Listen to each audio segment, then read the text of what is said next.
Hey guys, this is John, and today I'm analyzing the Vancouver position, another essential rook plus pawn versus rook endgame. I created a repertoire on Chessable with all of these positions. It's a free repertoire, you can go on there and practice them if you like.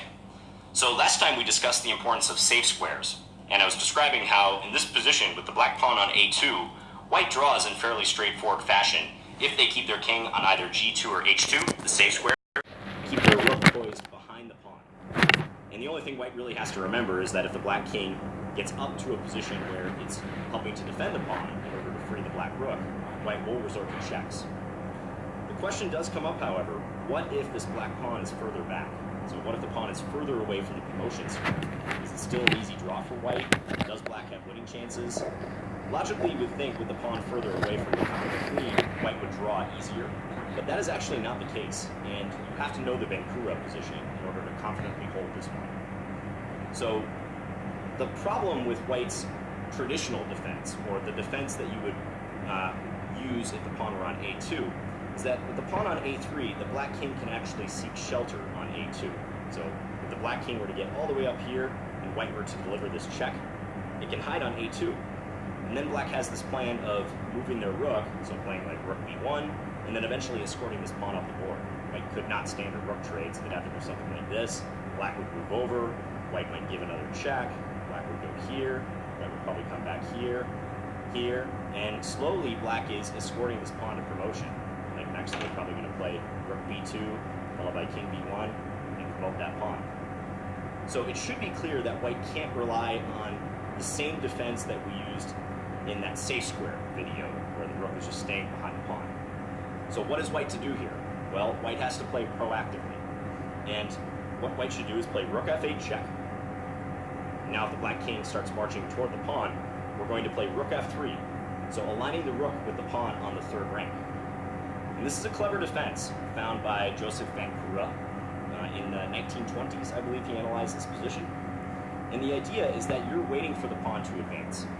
So if this pawn were to come up to a2, now we're going to swing the rook back over to the a file, and we've achieved this safe square draw. We're not involving our king at all. Even in the Vancouver position, the king is staying put here. But we're using the rook both vertically and laterally to draw this position. So you're waiting along the third rank for this pawn to advance, and then you're going to come over. Now, if black continues playing with their kings, let's say king here, we have waiting moves with the rook. So let's say rook b3. Let's say black marches over, king d4. We can go back to this f3 square, king here.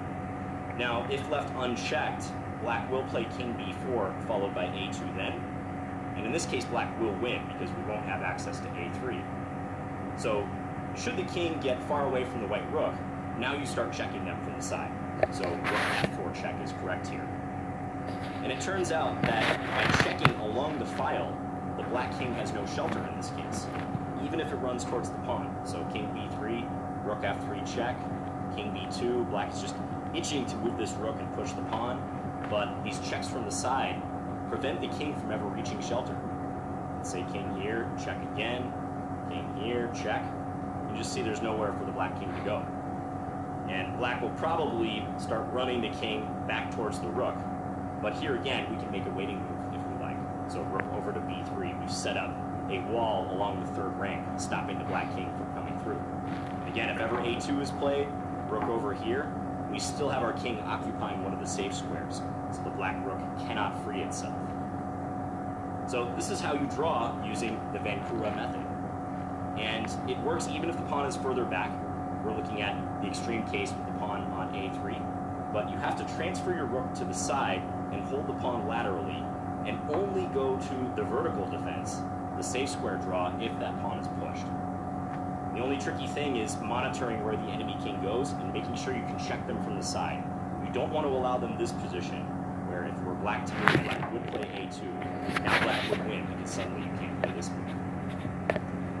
So, I hope you enjoyed this discussion of the Vancouver position. There are some exceptions I want to note. As with a lot of positions in chess, it's hard to create ironclad rules, but unless the enemy king is very close, then the Vancouver position is a draw, and you're not involving your king in the defense. That's very important. You're just using the rook to maximum effect in holding the pawn laterally, and only when it advances do you go behind. Anyways, let me know if you have any questions about this method. And once again, you can check out this free repertoire on Chessable if you want to practice this position for yourself. All right, bye guys.